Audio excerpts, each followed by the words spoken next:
¿Cuándo supiste que querías ser escritora? Pues cuando, mi abuela me contaba historias en su regazo y yo empezaba a imaginar otras.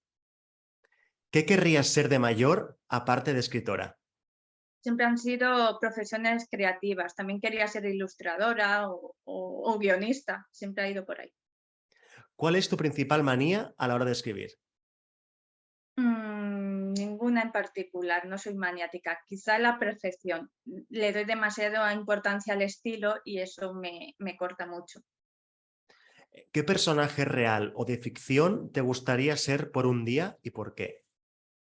Tyrion Lannister, porque me identifico mucho con él, una persona que no encuentra su lugar en el mundo y pese a eso desarrolla habilidades para imponerse. ¿Qué cuento o novela recomendarías a un amigo para que se enamorara de la literatura y por qué? Pues a lo mejor una de las historias que me hizo enamorarme del realismo mágico, que es Como agua para chocolate, que me fascinó. Vi la película con unos 8 años y dije, yo quiero crear ese tipo de historia. ¿Qué refrán te parece más útil para aplicar en tu día a día y por qué? No sé si es un refrán, pero por lo menos es una filosofía de vida que es no hagas a los demás lo que no te gusta, que no te gustaría que te hiciera. ¿Dónde se te ocurren las mejores ideas para escribir? Pues en el duerme vela, cuando estás intentando coger el sueño y la cabeza ya se está dejando ir por su cuenta, en esos momentos. ¿Y cómo vives del cuento? Pues más de lo que esperaba, porque soy correctora de textos, soy escritora, soy reseñadora y soy lectora, así que la literatura es mi vida.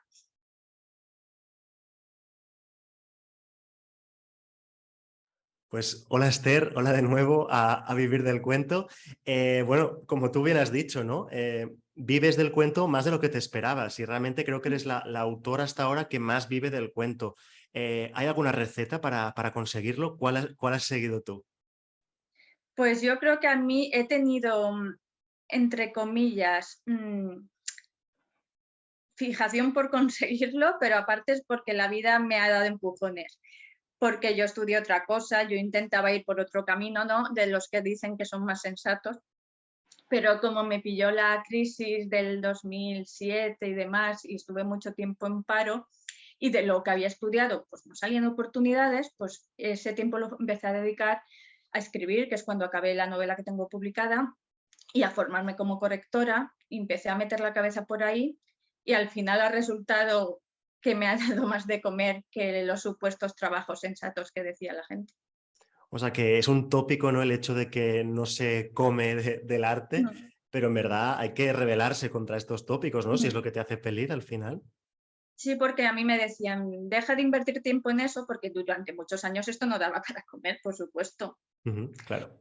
Pero eso me decían, pues estudia una oposición, que así, a ti se te da bien estudiar y demás. Digo, pero es que a mí no me nace invertir esa cantidad de horas en algo que no me llena. Digo, yo podré vivir con más o con menos, pero estaré dedicando mi tiempo a algo que disfruto y para mí eso es mucho más importante que el dinero. Claro, totalmente, totalmente.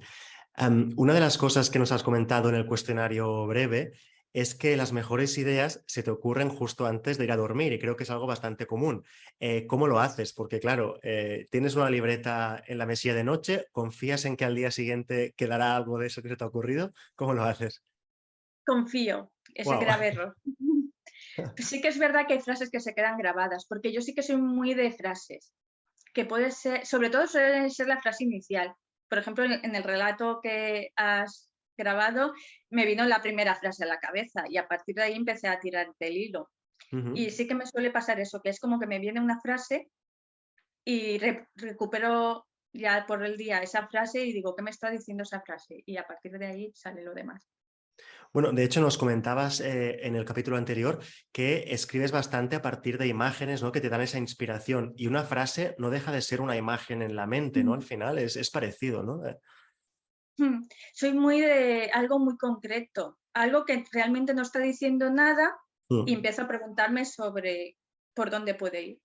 No, o sea, no soy muy brújula, no tengo no esquematizo nada, no sé lo que va a pasar, pero planteo un personaje, una situación y empiezo a hacerme preguntas y a partir de ahí se desarrolla. Ujú. ¿Crees que es más libre un texto hecho desde la brújula que hecho desde el mapa? En principio sí, en principio innegablemente es más libre. Que sea más efectivo, más productivo, ya podríamos discutirlo, ¿no? Pero en principio es más libre, solo que claro, la libertad desbordada no nos llevaría a ningún... Hay que tomarle las riendas a esa libertad. Ujú. Pero yo, por ejemplo, es que no sería capaz de escribir de otra forma. Yo creo que cada uno es como es. Una vez me dijeron que los escritores de brújula no eran escritores de verdad y me Oh, niego a creer eso, porque cada uno tenga su forma de trabajar y si, mientras a ti te funcione es tan válida como cualquier otra. Lo importante es que el resultado final sea coherente, esté bien atado y cómo hayas llegado hasta ahí es irrelevante. ujú.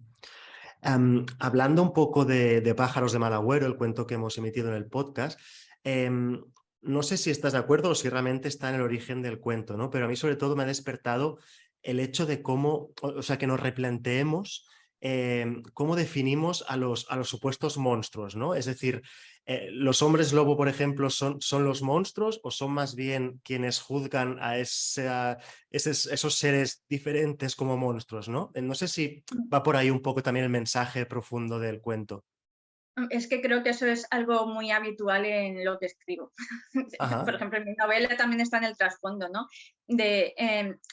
Los personajes siempre suelen ser personas criticadas, Ujú. personas que todo el mundo les señala y les pone mil prejuicios sobre ellos. Y la cuestión es si vas a sucumbir a esos prejuicios o te vas a rebelar. Vale, ostras. ¿Tus personajes se suelen revelar? Mm, algunos sí y algunos no. Porque es la vida misma. Es que es muy difícil rebelarse a los prejuicios, pero a veces es la única forma de sobrevivir. Ujú. Claro. Muy bien. Vamos a hablar un poquito de tu relación de tu relación de amor, de hecho, con el realismo mágico, que tú al hablar de tu novela explicabas pues que tu pasión nació a través de los relatos que te contaba tu abuela. Explícanos un poco cómo plantó esa semillita, como tú dices, tu abuela. Mi abuela era una mujer analfabeta de un pueblo chiquitito, pero era muy buena cuentacuentos y ella me relataba su vida y su vida estaba llena de magia y ella lo contaba con el convencimiento de que eran historias reales. Yo en ese momento pues me quedaba con la duda, ¿no? Me parecía increíble, pero si me lo decía mi abuela yo me lo creía. Entonces después eso descubrí la película de Como agua para chocolate, La casa de los espíritus y demás historias, empecé a darme cuenta que todo lo que mezclaba la realidad con ese toque mágico, fantástico, eran las historias que a mí realmente me cautivaban. Entonces, eso, viendo la película de Como agua para chocolate, que empieza con la narración, ¿no? Con la voz en off. Cuando oí esas frases dije, yo algún día quiero escribir una historia así. Y lo cumplí. Me costó unos cuantos añitos, pero sí, porque es que noté que es lo que más me fascina, ese género. Y teniendo en cuenta que el realismo mágico de alguna manera bebe de esta tradición popular, oral, teniendo en cuenta que quizás estamos perdiendo un poquito esta transmisión oral de las historias, ¿crees que es un género que puede estar en peligro de extinción, si se puede decir así?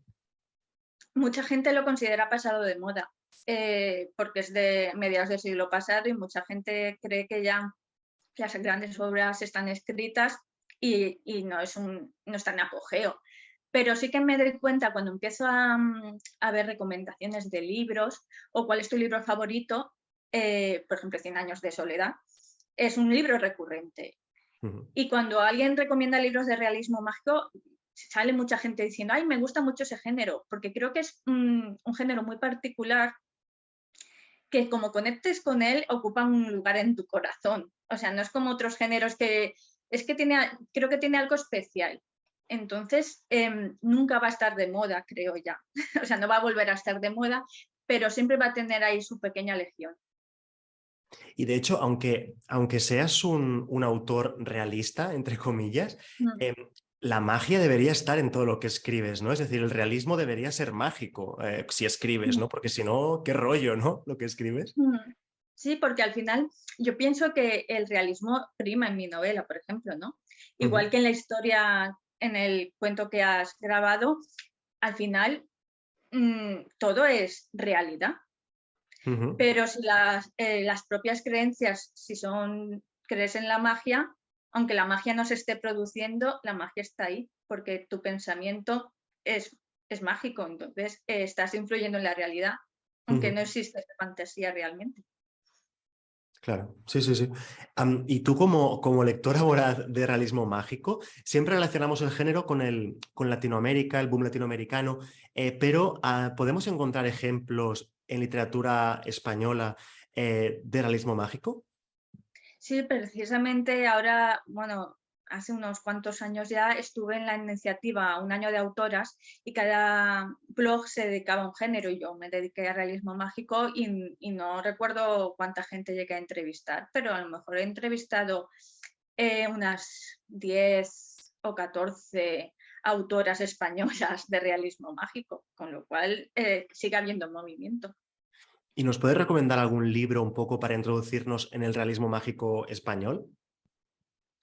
A ver, que, por ejemplo, a mí me gusta mucho Patricia Esteban Erlés. Ujú, Em, a ver, es que ahora, claro, Cristina, a ver cómo se llama, la finalista del Premio Planeta de hace unos años, que se llama Cristina López Barrio. ujú. También, ahora ya se está un poco yendo a otros géneros, pero sus primeras obras eran realismo mágico del bueno. Muy bien. Por ejemplo, esas dos me vienen aquí. Bueno, y Pesinistra es el pueblo en el que transcurre tu novela, Las semillas del rencor. Ujú. Si viajáramos allí, ¿qué nos encontraríamos? Pues hay mucha gente criticona, precisamente.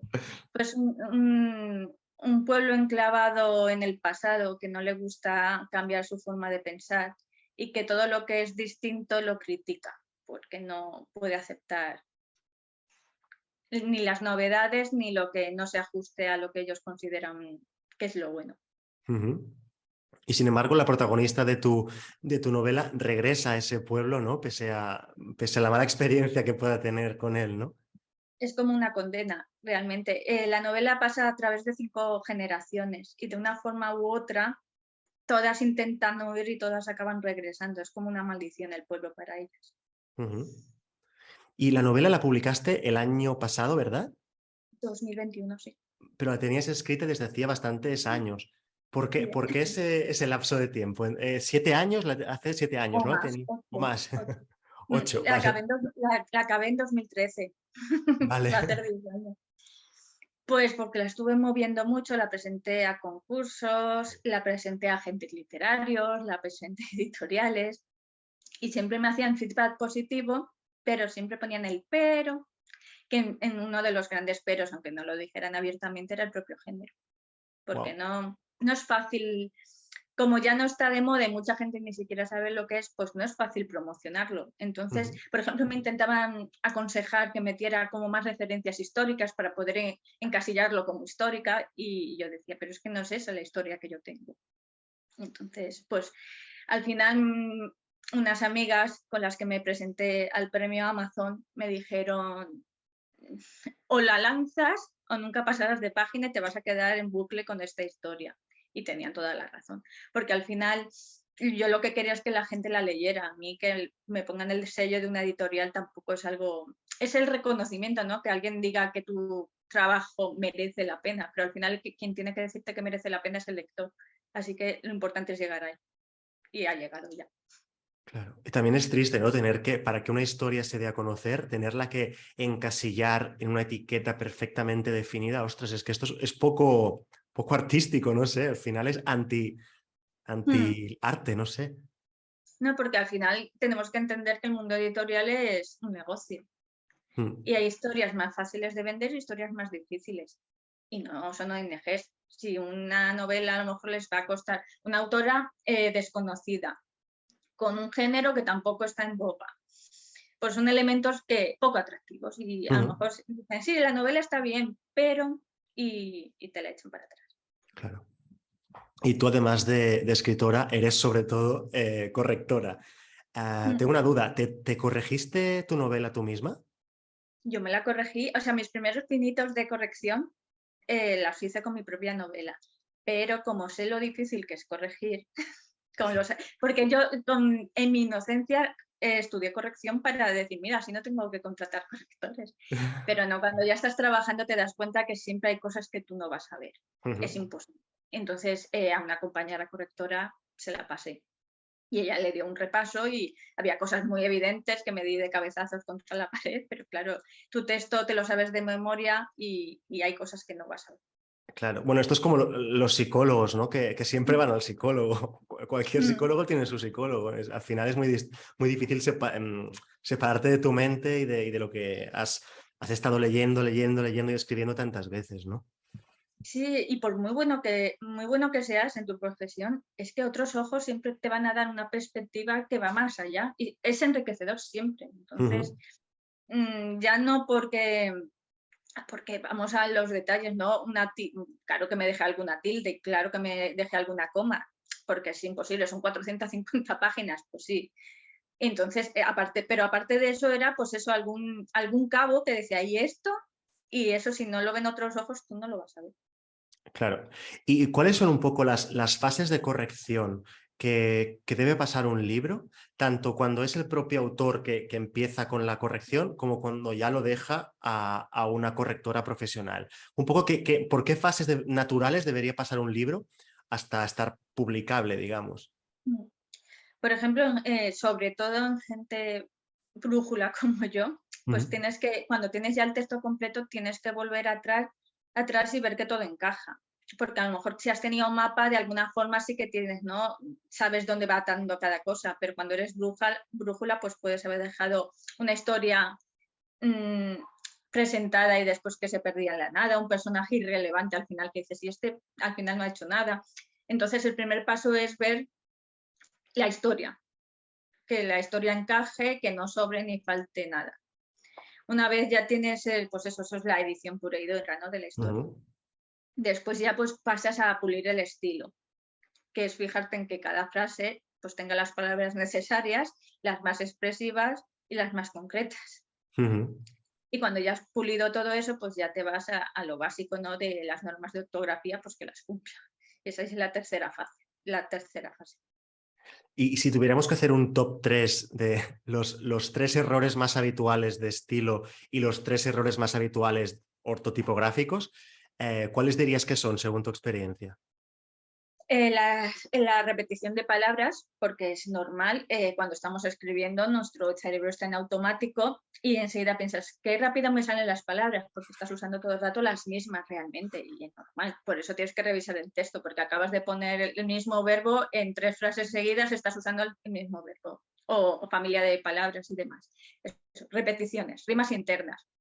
Que todo acabe en ion, o estaba, va, que entonces le quitas musicalidad al texto. Eso también y es muy fácil caer en eso también.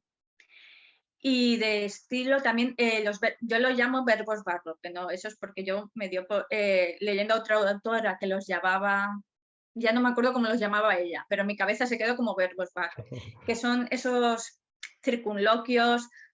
Por ejemplo, se tiende mucho a decir, comenzó a andar, Mm. comenzó a pensar, o poder. Son verbos que sobran. Si te das cuenta que borras ese verbo y la frase sigue funcionando es porque ese verbo no debería estar. Claro. Entonces, eso, sería verbos barro, repeticiones y rima. Y en cuanto a ortotipografía, el error que nos trae de cabeza las correctoras es que la gente no sepa poner la raya del diálogo. Mucha gente pone Uf. guiones o viñetas y es raya. Ese es muy habitual. Y si ponen un guión, no pasa nada. Pero como pongan viñetas, nos complican mucho la vida y se pierde muchísimo tiempo en quitar eso. La Pero es que puntuación de diálogo. Word no facilita mucho eso, ¿verdad? Porque no es una tecla fácil de poner, Con el, digamos. claro, sí, la raya está escondida. Hay como 2 comandos y en símbolos que está, pero Sí, sí, hay que buscarla. Una vez ya te lo sabes, pues sale fácil, ¿no? Pero si no sabes dónde está, encontrarla es complicado. sí. El otro error muy típico es la puntuación de diálogos, crea Mm. mucha confusión los verbos de habla con los verbos de acción y entonces la puntuación suele estar siempre un poquito ahí. Y después, pues, mm, las comas. Creo Las que también comas, sí. las comas no, hay gente que no tiene ningún criterio a la hora de ponerlas, porque sigue, se creen aún la falsa idea de que son pausas Ujú. y no son pausas, tienen unas funciones y hay gente que dice la frase en su cabeza y donde quiere descansar le pone una coma, pero claro, no es ahí donde hay que poner la coma. Claro. Entonces, digamos que esas son las tres. Muy bien. Bueno, encaramos ya la recta final de la entrevista. Te quería preguntar, Esther, ¿en qué proyectos estás ahora? Pues básicamente la mayor parte de mi tiempo la ocupa la corrección y tengo una novela eso, al 70% que empecé cuando acabé la otra hace casi 10 Wow. años. Entonces debo ya eh, plantarme seriamente y acabarla. Y también me gustaría, como tengo muchos relatos y microrelatos, hacer alguna recopilación y me gustaría mucho, ¿no? Ya el sueño típico de que fuera ilustrada y demás. Y esas dos serían los proyectos de escritora más cercanos. Ujú. Y los lectores, oyentes que quieran saber más de ti, ¿dónde pueden encontrarte? Tengo el blog relatosmagar.com y bueno, estoy en Twitter, en Instagram y en Facebook, sobre todo en Twitter. En Instagram y Facebook que voy un poquito más a trompicones.